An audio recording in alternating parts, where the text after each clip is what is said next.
Hey, do you remember a couple weeks ago I bought a PC Engine? Yes. Do you remember I was going on about how there was no good like wireless controller setup for it, and outside of getting like a Bluetooth like SN30 from 8BitDo? Right, right. 8BitDo has like a TurboGrafx inspired replica type controller. It's 2.4 gigahertz only with a USB adapter. And there's just no way to connect it to an original PC Engine. It's for emulation, really. There's a private seller out there, and he makes them, he hand makes them, and he sells them for like $60, which connect to the PC Engine, and Oh then you my can connect your god. USB. Oh my god. So it's a USB to like PC Engine adapter? Is that basically Exactly. it? But it supports, you can get a little USB-C or a USB-A. So this one's a USB-A. All And I right. bought it. So it just sits there coiled up next to the PC Engine. And I did it, man. I got this little guy. It looks authentic to me. I'm not a huge TurboGrafx I'm not aficionado, either, but but I have one now. it doesn't look great, I'll be honest, like as a controller. Like I'm probably better off, honestly, with the SN30, the little control stick. So like if you're playing a shooter or something, maybe a control stick would be better. But the problem is this: like, why not just emulate at that rate? That's kind of how I feel when I'm using some like third party improved controller. And if I'm going for but then you might say, well, if you're going for the authentic experience, then you're going to just need an original controller, a wired controller.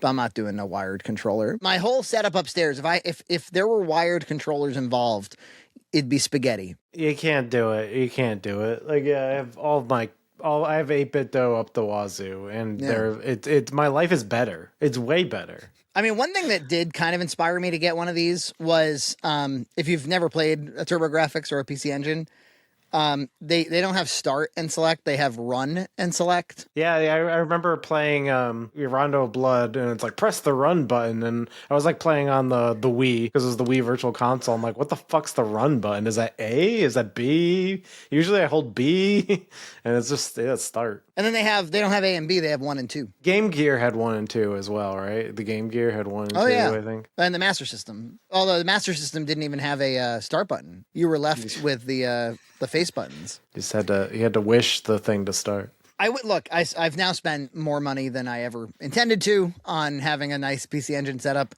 It is very cool to have that system hooked up with the rest of everything else. And it does encourage you to explore the library a little bit more deeply. I have all the CD games on there too. It's not a good game library. I'm sorry. It's not a good game library. Yeah.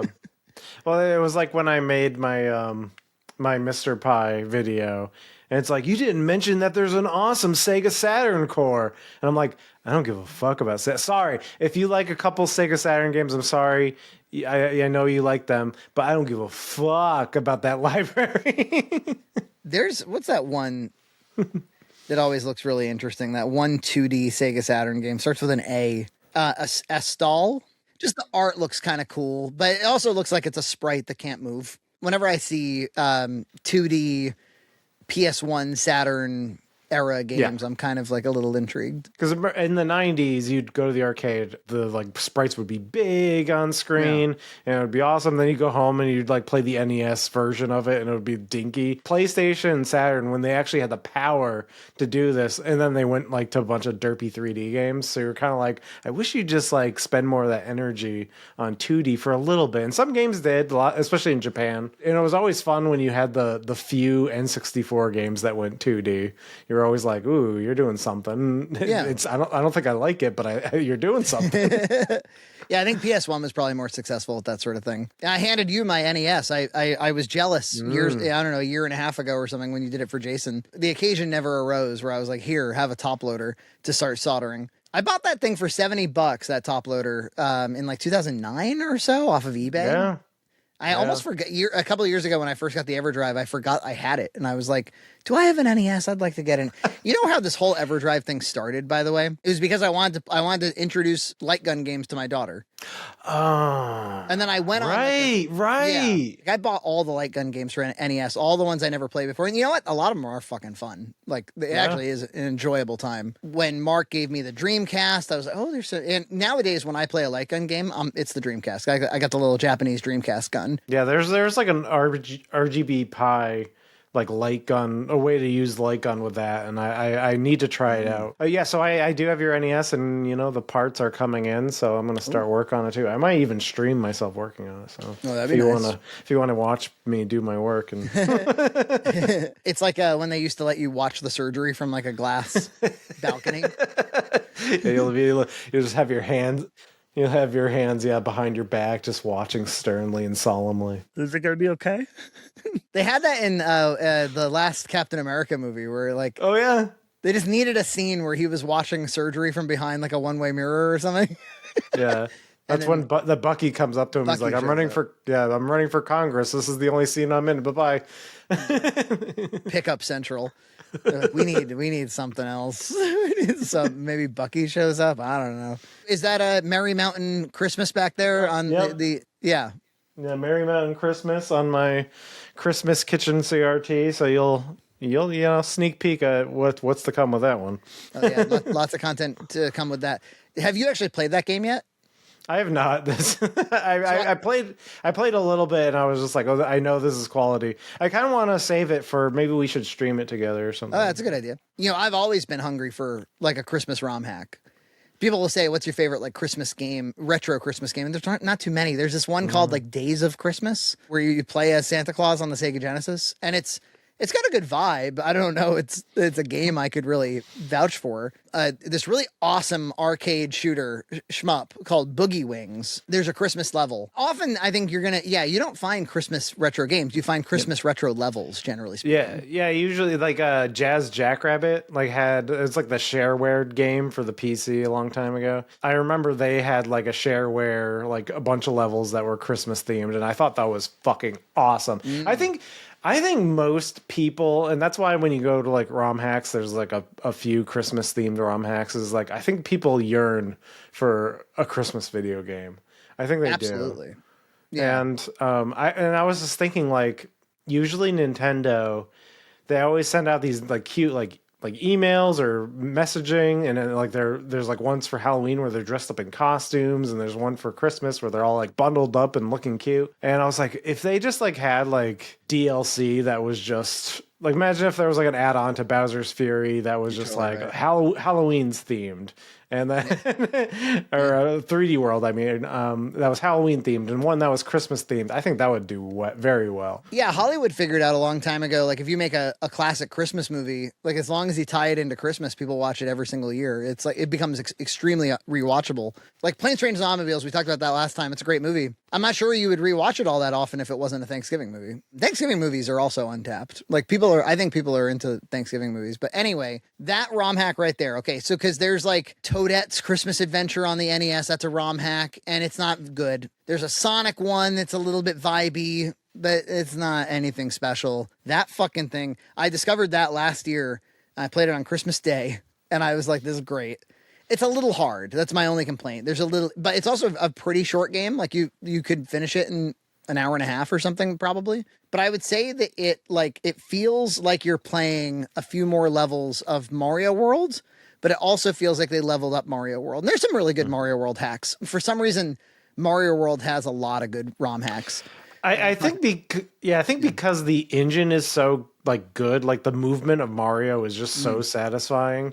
Like I think there was early tools that helped you mod things. Like pretty early on, people figured out how to mod it and hack it. So yeah, this one you can double jump. So that adds a really fun element to a Mario World game. It changes the level design a bit.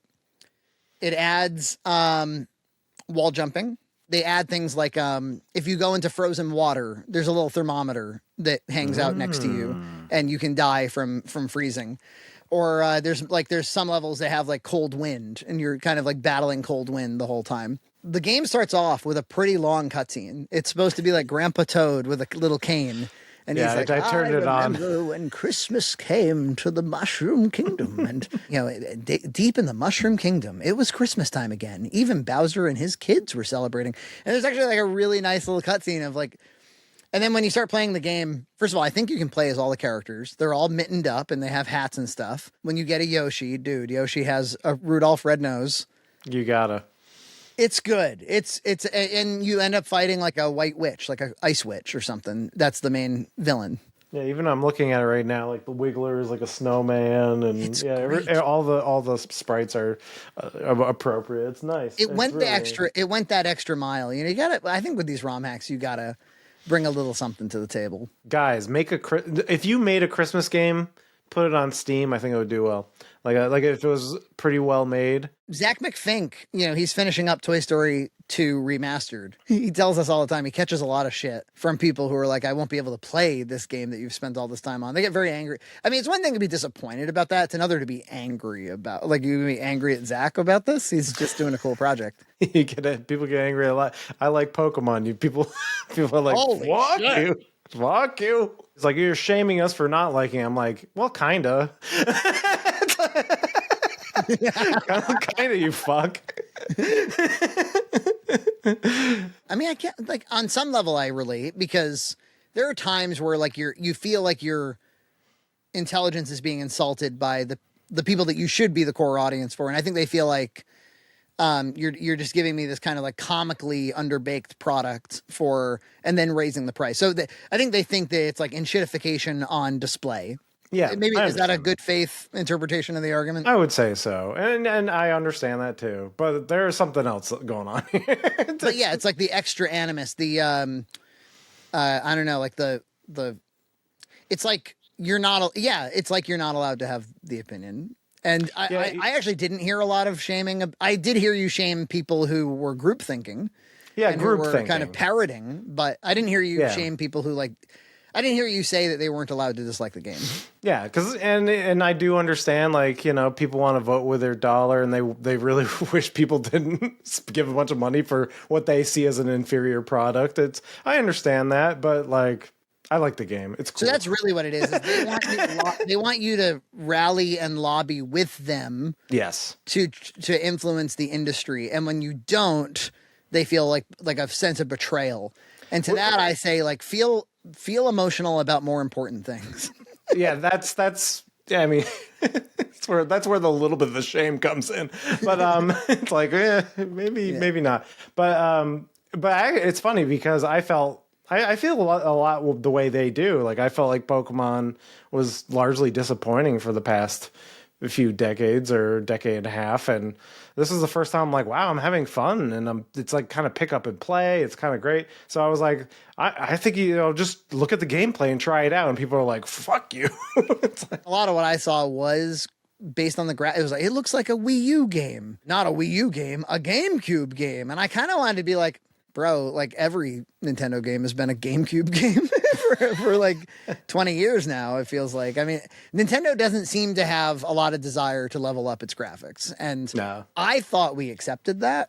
This one is definitely not great, but it doesn't hurt my eyes. And the gameplay, I think, supports what's going on there. But they're mad that you can't go, that the buildings are cereal boxes. You can't go inside the buildings. Yeah, the game's not about going inside buildings, so I don't care. Like, in fact, actually, in RPGs, if I have like get into a town and there's a ton of buildings to go into, I get kind of like, oh, there's a lot of stuff totally I have agree. There's a bunch of stuff I have to check out. So for me, that's not a problem. But yes, people like the exploration, they like open worlds, and they like to dick around in buildings, I guess. Trey Parker was doing an interview with The Nerdist, and he was talking about video games. This is maybe like 2018 or something. And he was like, Matt Stone and I have totally different tastes in video games. Like Matt Stone just wants like button mashing, like fighting games, arcade games, quick hits, that kind of thing. And he's like, I love Breath of the Wild. I like, you know, exploration. And he's like in Breath of the Wild, Matt will go all the way across the entire landscape to get somewhere and be like, oh my God, fuck, there's nothing here. Like I came all that way and there's nothing here. And he's like, but I'll go across the whole landscape and I'll get there and go, oh, there's nothing there. No, to Matt, if it's like, I want to keep going down this valley and it's like, oh, there was nothing there, he'd be like, what the fuck did I just spend all that time doing that for? And to me, it's like, oh, there's nothing there. I got to go back the other way. Interesting. Yeah. I'm kind of with Matt a little bit, but yeah. I'm more with Matt Stone on this one. Like I can't spend all my time walking in a virtual world. But anyway, I don't know if you had any show and tell, but I I had one other thing. I paid a little bit of money for this. Not too much. Not too much. I promise. Not too much. But there's some things that I just feel like if you're going to have a little VHS collection and it's going to be the holidays, and you know me, I like to have a Christmas collection. We Wish You Were Turtle Christmas. Oh God, it looks like a nightmare. Look at those faces. There's two others like this. There's obviously the Coming Out of Our Shell tour, bodacious classic Christmas songs that include things like On Top of Spaghetti, All Covered with Cheese. It's not Christmassy though, now that I think of it. Or they do the famously Gotta Get a Gift, Gotta Get a Gift, Gotta Get a Gift for Splinter. There's the rap, like they're wrapping gifts and they're rapping as they wrap the gifts. And they're smiling the whole time. Those stuff of nightmares. They just had some shit costumes. Like, go, get out there. The kids love you. They'll buy anything. They'll buy this dreck. Just like Pokemon. They have a sewer set. It's maybe 5 feet of sewer wall. And it's lit brightly. It just the terrible turtles will walk by it. I wonder what year was now, because there was do you remember when we were kids, like turtles were huge, late 80s, 1990, 1991 maybe. I think after that it kind of died out, but they stuck around. Yeah, this is 94. So this is way after the turtles. Power Rangers has really moved in by that point. In fact, I think Power Rangers was out by 1994. Mm-hmm. We Wish You a Turtle Christmas. And other bodacious Christmas songs. It's Christmas Eve and the boys in green have forgotten to buy a gift for their Ninja Master Splinter, who looks like a giant like trash rat or trash mouse. He looks terrible in it. Come along on an adventure as the turtles take off in search of the perfect gift. It's the ultimate underground celebration filled with lots of holiday songs sung turtle style as they deck the halls with pepperoni. Yeah, the first song is like a Caribbean, like an island song. It's like, deck the halls with pepperoni. Merry Christmas to that shredder. And magically discover the true meaning of Christmas giving. Is that what they discovered? And this is one of them tapes that's 25 minutes. Oh, yeah, babe. Look, you're mad at Pokemon. You're mad at Pokemon. They used to sell this kind of thing for $29.99. It'd be 25 minutes. Yeah, we ate it up and we're like, I guess maybe I like this. I don't know. Deck the halls with pepperoni. Merry Christmas to the shredder. Splinters on meth. I admit this was not part of my childhood in any way. Mostly I know this from like, internet reviews. I think James Rolfe did some stuff. Doug Walker, of course, I'm sure didn't miss the opportunity. You realize Doug Walker is on his I saw a clip from a stream of his recently. He's on like episode 870 of the Nostalgia Critic. Oh, wow. Holy fuck. Can you imagine editing that? And they're like, there's like a moderator there, that girl. Yeah, she was like, so we got a question from a super chat. You're coming up on your 8,000th episode of the Nostalgia Critic. What do you want to do next? Any changes to the show? Keep on trucking. and Doug was like, yeah, I think, maybe once we get to 900 or whatever the number is, he's like, I want to change it up a little bit. I don't think the show's going away, but could I, I do have the CFS thing and, maybe I could do one every 2 weeks. Would that be okay? Could I do one every 2 weeks? Because right now he's doing them weekly, dude. That's amazing. It's amazing that he kind of was like, oh, we can just do one a week. That was him slowing down, by the way. It's like one thing a week. And not only did he do that, but he had to make an entire 30-minute narrative film about doing it. Reviews every 2 weeks. 2 weeks? Maybe every other week I can do a mini review or a film editorial, but if we still want these jokes to still be fresh and funny, I need more time on them, and that's going to be 2 weeks. and then he's the only person who's stuck with that. It's incredible. So, I mean, I guess I don't remember exactly how many episodes it was, but let's say it was 850. You divide that by 52 weeks in a year. So it's like 16 years of Nostalgia Critic. That's crazy. I mean, nuts. Of just never stopping. Just the grind, and I'm sure he does other stuff too, and adds that in, and yeah. Impressive. It is impressive. Imagine if you just found the Nostalgia Critic, you're like, I think I'll start at the top. So you might never finish. There's nothing left. There. Yeah, I mean, you wouldn't have any time to watch the rest of the internet. That's all you watch now. I hope you enjoy. Seeing that you're very close to 1,000 episodes and you're almost at 20 years of the show, do you plan to continue the show past that point? Something will probably have to change up. I am also getting older and I have had to cut stuff back because of it. I was like, man, it is nice having a little bit more time just to sort of breathe a little bit. So, yeah, something will probably change up, but I'll keep doing it for a little bit longer. Subscribe to Red Cow Entertainment on Patreon for full episodes every other week.